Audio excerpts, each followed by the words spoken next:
Servant leadership is a buzzword in our day. Unfortunately, it is often grossly misunderstood as some sort of passive, mamby-pamby, let other people do whatever they want.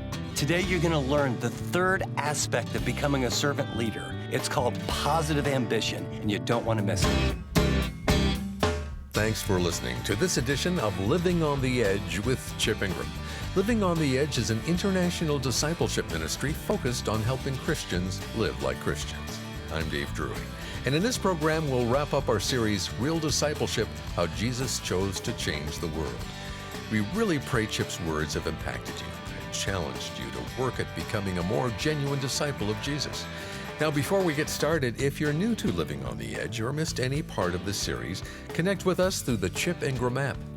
With that, if you have a Bible, turn now to Mark chapter 10 for part 2 of Chip's talk, How to Become Number One in God's Eyes. The third thing that grows out of this is not only gratitude and humility, but the people that I find that are servants, I get this right out of this passage, is a positive ambition.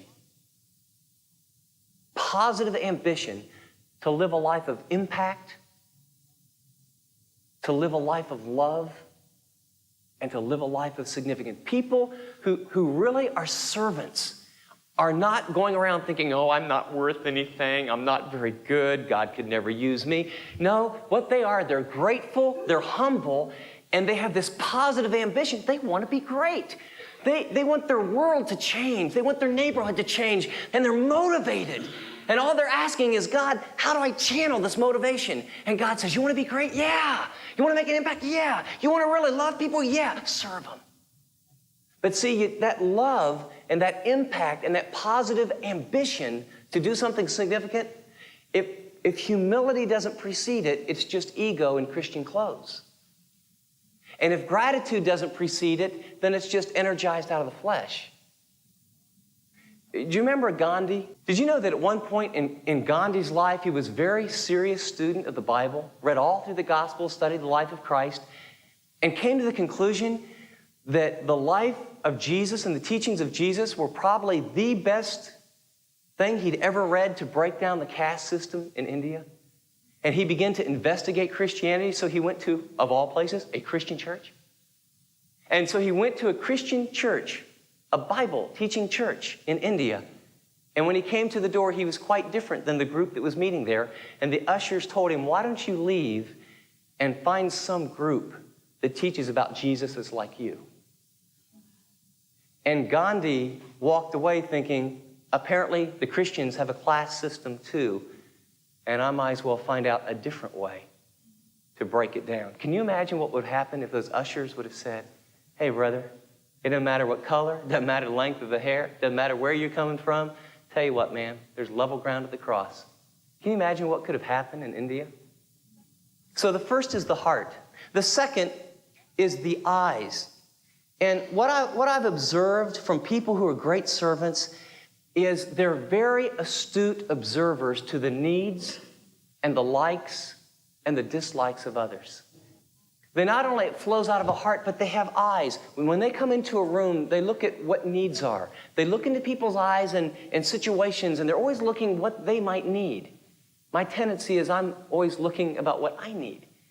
The third thing is the heart, the eyes, then I think the mind. People who are real servants, they're people who think ahead. They plan ahead for opportunities to meet the needs of other people. Now, think about this. Thinking ahead to love someone. I've got a good friend that went through a real financial travesty the last several months.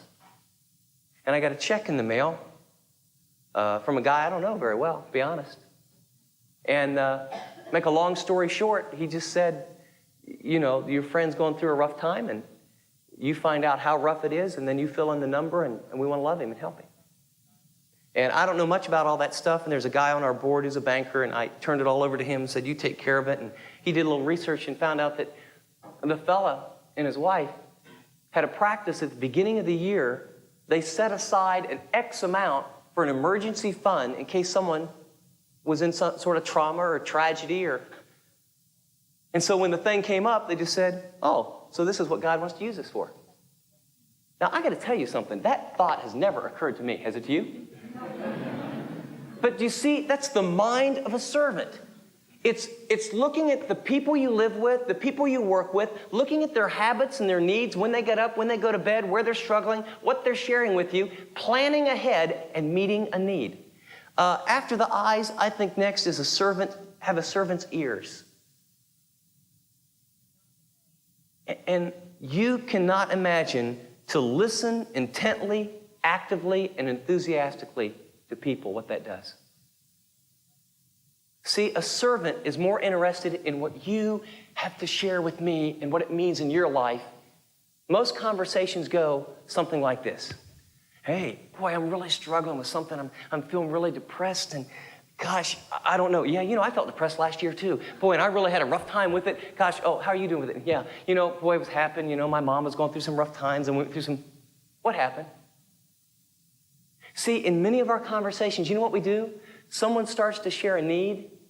Instead of attentively, actively, enthusiastically listening to them, asking questions that draw out and just caring for them, we tend to have our motor running.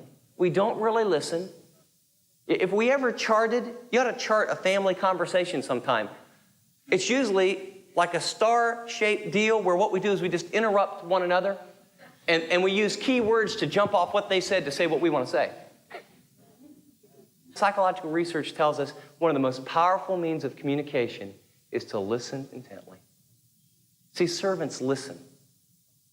They just listen. They ask some questions that care.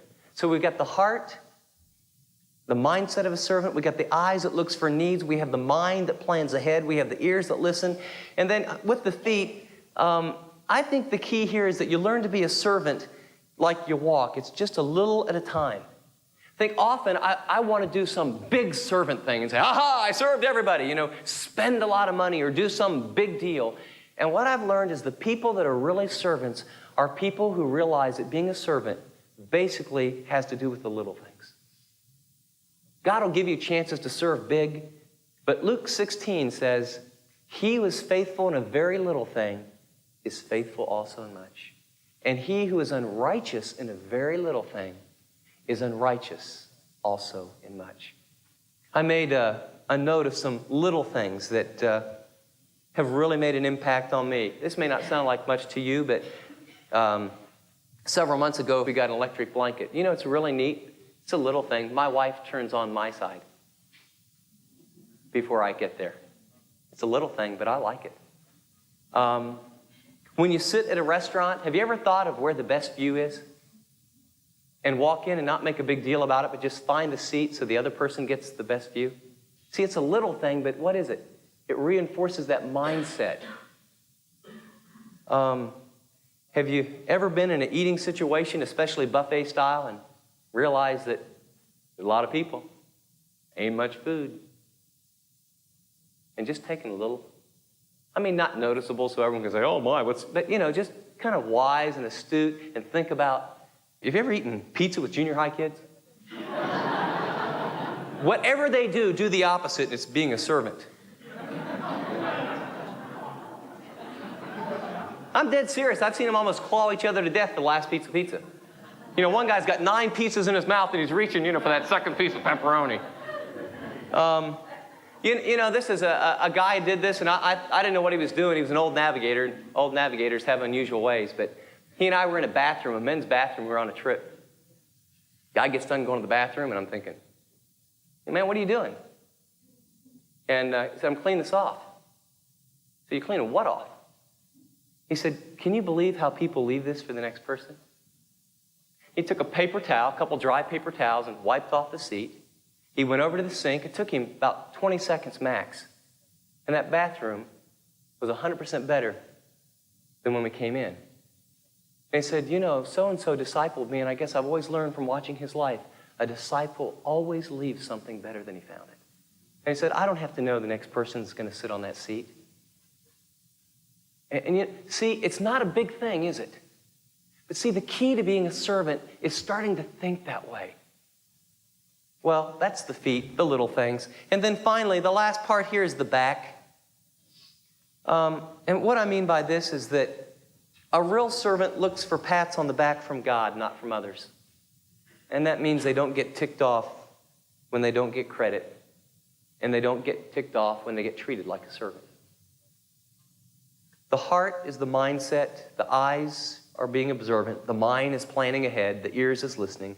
The feet is the walk, the little things. And the back is, where do you get your strokes?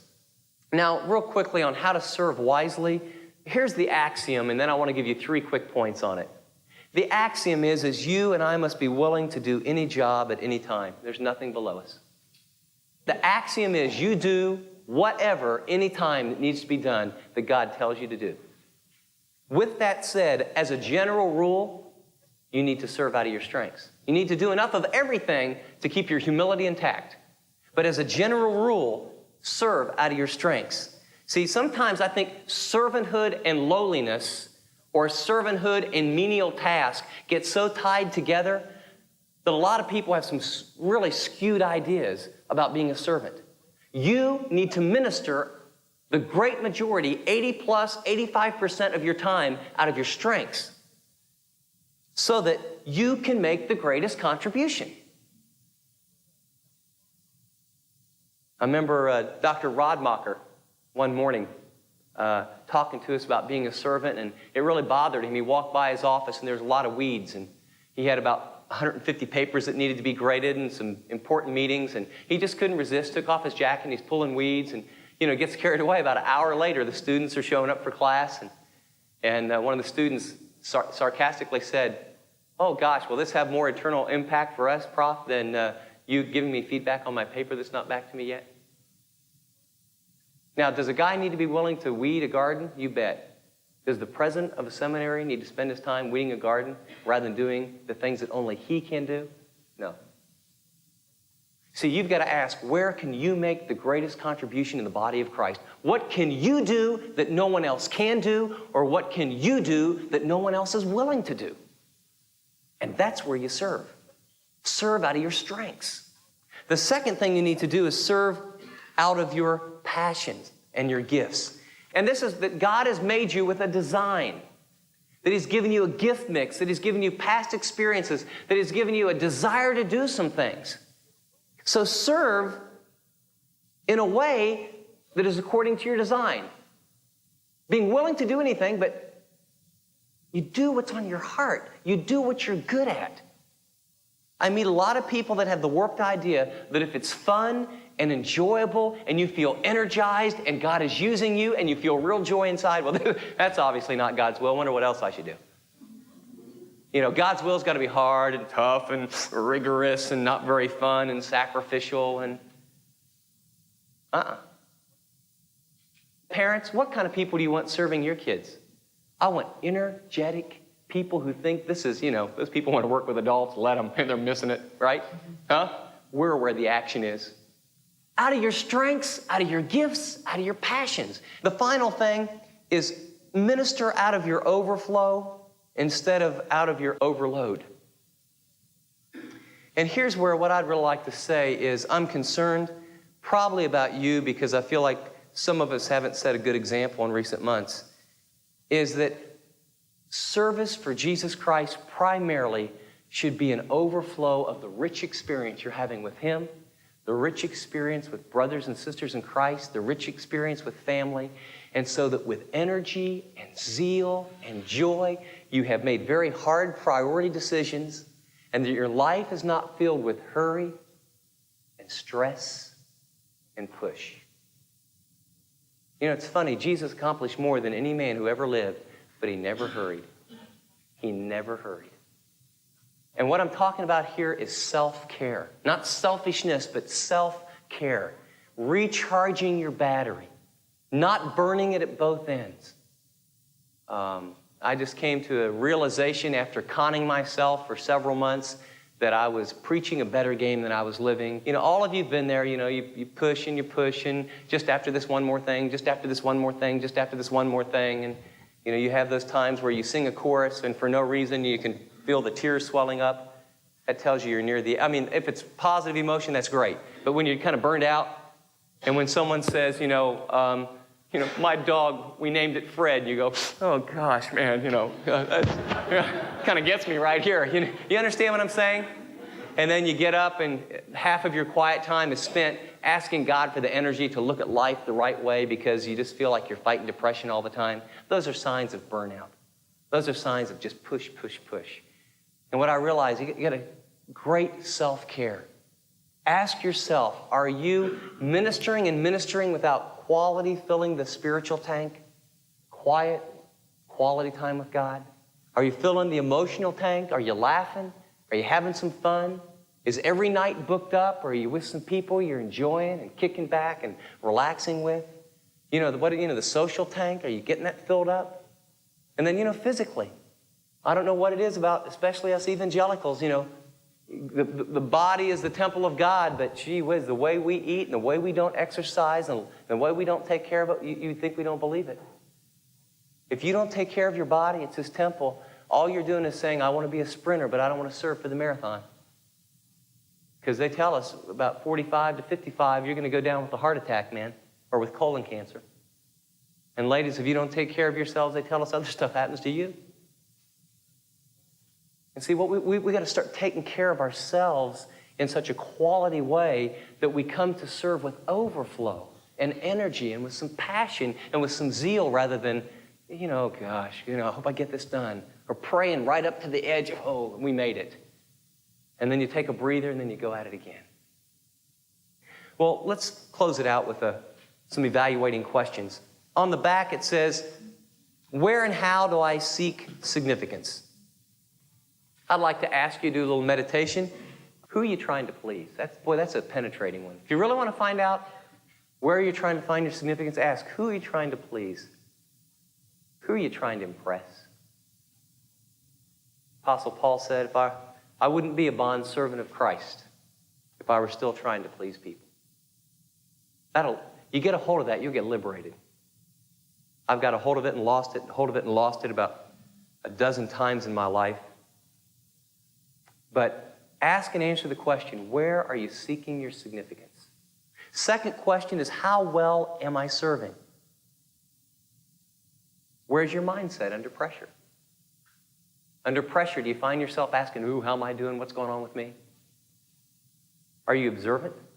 Find yourself walking into a room looking for needs. Find yourself in your family asking, I wonder how my son or my daughter's feeling about this. I wonder how my parents are feeling. I wonder how my neighbor is. I wonder how my boss is going. Are you looking for needs? Do you have the eyes? Do you listen intently? You're the kind of person that people love to talk to because you listen and don't interrupt them. Do you anticipate needs? Do you use your mind and think ahead? Do little things matter to you? Just little things. Just, little stuff. Just serving in little stuff, Do you care who gets the credit? Think about that. Do you care? Sure you do. How wisely are you serving? When you look at your service right now, are you doing what no one else can do or no one else will do? Or do you have some strengths and some gifts that you could really exploit, but you're so afraid, boy, I can't do that because of this and that? Does your service energize others and bring joy to your heart, or is it a drag? Are you serving out of overflow, or are you serving under overload? What I love about this passage and this radical thinking about Jesus is you don't have to run a 4.340 to be great. You don't have to be able to hit a 98-mile-per-hour baseball to be great. You don't have to have the social skills and ability to be the CEO of a major corporation to be great. You don't have to have a lot of money to be great. All you need? Servant's heart and availability. And just be you. And say, God, you show me, I'll do it.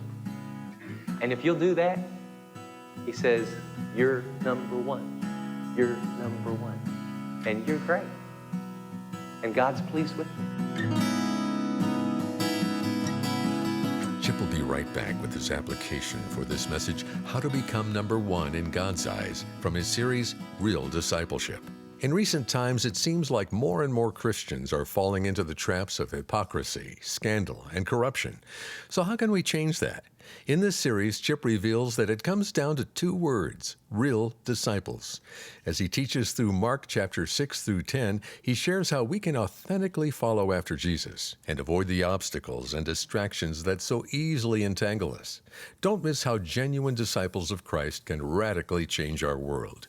For more information about our resources for this series, go to livingontheedge.org or the Chip Ingram app, or call 888-333-6003. As I come to the end of today's program, I just want you to know we also come to the end of the mid-year match. I am so grateful. It's been so amazing at how generous people have been. And I just know there's a lot of you that are like me that probably procrastinate a bit, and I just want to make sure you don't miss out.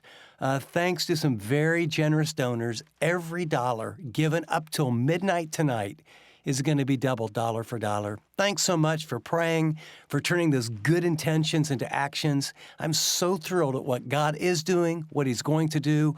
So let me encourage you, go online or make sure it's postmarked today, and we're going to press ahead. And by the grace of God in the midst of a world that is really hurting, the light and the love of Christ can make a difference, and we can do this together. Thank you for praying and doing whatever God leads you to do. If you'd like to join us, there's never been a better time than today. Thanks to a handful of donors, every gift we receive before midnight tonight will be doubled. Regular mail needs to be postmarked before midnight. To be part of this mid-year match, just go to livingontheedge.org and click on the Donate button, or give us a call at 888-333-6003. Again, that's 888-333-6003. App listeners, just tap Donate. Thank you in advance for doing whatever the Lord leads you to do. Well, here again is Chip to share his application for today's message. As we wrap up this series, we've really been following Jesus on the road of discipleship. And we've begun sort of in the middle of the book of Mark, and he's walking these disciples past that point where they say, "Who do you think that I am?" on to, "Do you know where I'm going?" all the way to, "Take up your cross and follow me." And so as we wrap things up, let me just ask some kind of big picture questions for you to process and begin to think about as you follow Him. Because we're living in a day when it's never been more important. I mean, I don't mean hyperbole. It's never been more important for disciples of Jesus Christ to be Christians who really live like Christians. And so let me ask you, are you empowering others? Are you a servant leader in your home? Are you a servant leader at school? What's your mindset? Are you the kind of person that is encouraging other people's faith? Are you concerned with kind of what everyone else thinks of you at work or school, in your neighborhood? Or are you more concerned about what Jesus thinks of you? I mean, all of us at some point, and maybe we don't verbalize it, but there is a king, there's a CEO, there's an authority in our life, there's an agenda that we have about if we do X, Y, and Z, it will make us happy. And for some of us, it's actually ourself, and we've come up with the plan, and we have the agenda. And when we do that, we're focused on us, not Christ. And so let me ask you, is He the king? Is He the CEO? Are you following Him? And this isn't about a guilt trip. This is about if you do life your way, the writer of Proverbs tells us the ending. There is a way that seems right to a man, but it ends in death. Jesus' goal, His desire, He so loves you. He so loves me that He wants the best for us. He that spared not His own Son, but delivered Him up for us all, how will He not freely give us all things? What I want you to hear is the heart of God. He doesn't want you to miss out, but you'll miss out if you follow your way, and you'll never lose if you follow His way. May you be a Christian who lives like a Christian, with all your warts and all your struggles, just like I have mine. But as we live authentically and radically and become real disciples, we'll never regret it. Great recap, Chip. Thanks. Well, before we go, let me give you one last reminder about our mid-year match. So many of you have already been incredibly generous, and I just want to thank you for partnering with us. But if you haven't done that yet, up till midnight tonight, every gift we receive will be matched dollar for dollar. Your support helps us encourage Christians to live like Christians. If today's your day to join the team, just go to livingontheedge.org or give us a call at 888-333-6003. That's 888-333-6003, or go to livingontheedge.org. App listeners, tap donate, and thank you in advance for your generosity. Well, until next time, this is Dave Drury saying thanks for listening to this edition of Living on the Edge.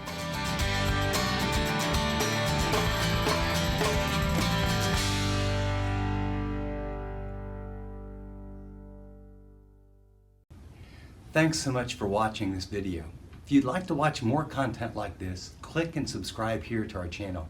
And by the way, if you'd like to know more about Living on the Edge, find out about more resources, maybe get on the mailing list, go to livingontheedge.org. See you next time.